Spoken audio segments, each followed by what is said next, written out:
પ્રેમ થયા પછી પ્રેમીઓ મુલાકાત માટે કોઈ સમય નથી જોતા અને એમાં તો શું દિવસ અને શું રાત.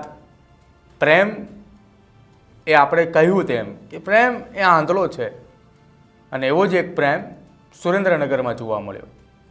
સુરેન્દ્રનગર જિલ્લાના ચુડા તાલુકાના એક ગામમાં એવી ઘટના બની કે જેની ચર્ચા આજે સમગ્ર પંથકમાં થઈ રહી છે. નમસ્કાર, આપ જોઈ રહ્યા છો ન્યૂઝ રૂમ ને આપની સાથે હું છું પ્રદીપ. નીંદ ન દેખે મુડકે ખાટ પ્રેમ ન દેખ, નીંદ ન દેખે મુડકે ખાટ પ્રેમ ન દેખ, જાત ક જાત. આ કહેવતે અનુસરે છે કે માણસને જ્યારે નીંદર આવે ત્યારે તે કયો ખાટલો છે તે ન જોવે, તે સ્મશાનમાં પણ ઊંઘી જાય છે કે જ્યારે તેનો સમય આવે.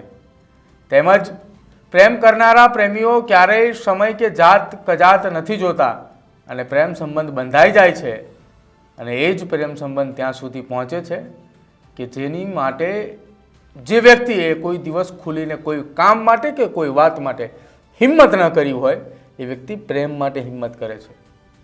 અને એવી જ એક ઘટના સુરેન્દ્રનગર જિલ્લાના ચુડા તાલુકાના વનાળા ગામની બની છે, જેમાં ગામમાં જ રહેતા એક યુવકને તેના જ ગામની એક યુવતી સાથે પ્રેમ થયો અને બંને અવારનવાર મુલાકાત કરતા પણ થયા.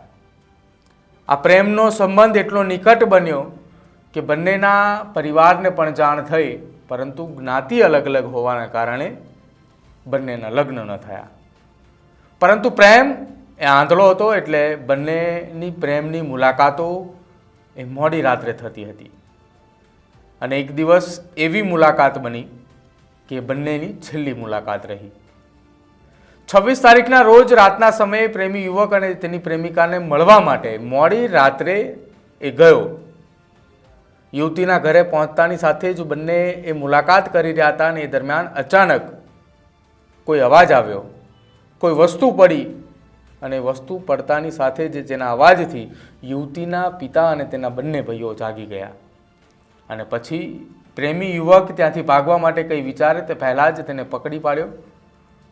યુવતીના પિતા અને તેના ભાઈ સાથે મારામારી થઈ અને જે દરમિયાન ઘાતક હથિયારના ઘા વડે પ્રેમી યુવકને મારવામાં આવ્યો. પ્રેમી યુવકને ઘાતક હથિયારના ઘા ઝીકતાની સાથે જ તે અચાનક ત્યાં ઢળી પડ્યો.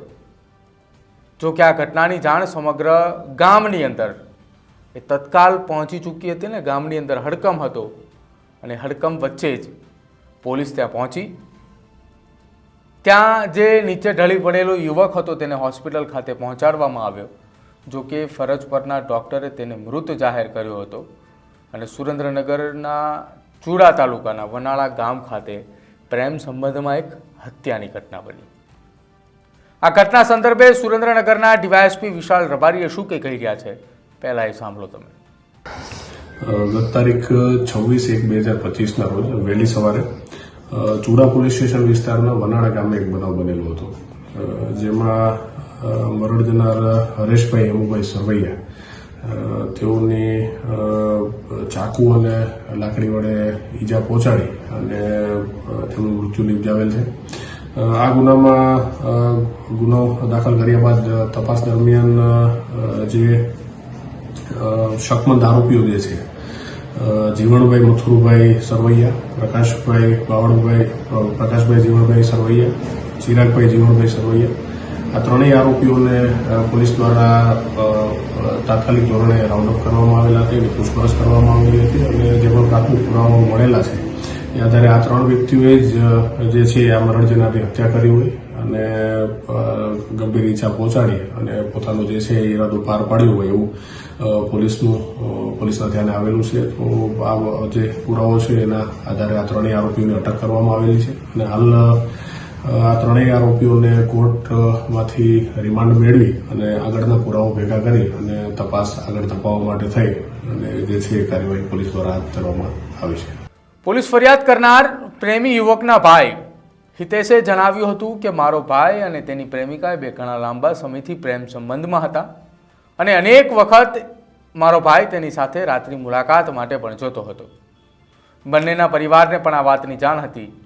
જ્યારે મારો ભાઈ મોડી રાત્રે તેની પ્રેમિકાને મળવા ગયો હતો ત્યારે તેની હત્યા કરનારા બીજું કોઈ નહીં પરંતુ યુવતીના પિતા અને તેના બે ભાઈ જીવણ મયુરભાઈ સરવૈયા જે યુવતીના પિતા છે અને તેની સાથે અન્ય તેના બે ભાઈ પ્રકાશ ઉર્ફે બાવલ સરવૈયા અને ચિરાગ સરવૈયા કે જેમણે તીક્ષ્ણ હત્યાના ઘા મારીને મારા ભાઈની હત્યા કરી છે, જેથી પોલીસે આરોપીઓની શોધખોળ હાથ ધરી હતી અને તપાસ દરમિયાન તમામ આરોપીઓને રાઉન્ડઅપ કરી તપાસ કરતા હકીકત સામે આવી હતી કે પોતાની પુત્રી અને બહેનના પ્રેમીની હત્યા કરી એ અન્ય કોઈ નહીં પરંતુ પરિવારના જે 3 સભ્યો હતા.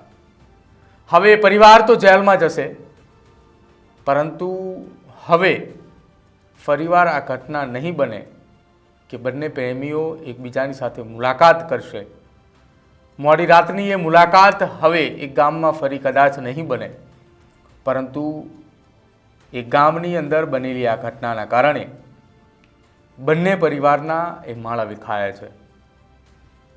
કાયદો આ તમામ આરોપીઓને શું સજા આપે છે એ તો જોવાનું રહેશે, પરંતુ સજા અત્યારે આ બંને પરિવારના સભ્યો ભોગવી રહ્યા છે.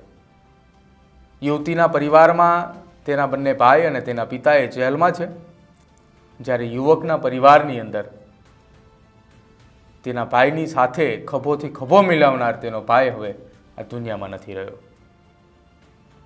આપનું શું માનવું છે અમારી આ ક્રાઇમ સ્ટોરીને લઈને તે ખાસ અમારા કમેન્ટ સેક્શનની અંદર જણાવજો. જોતા રહેજો ન્યૂઝરૂમ. નમસ્કાર.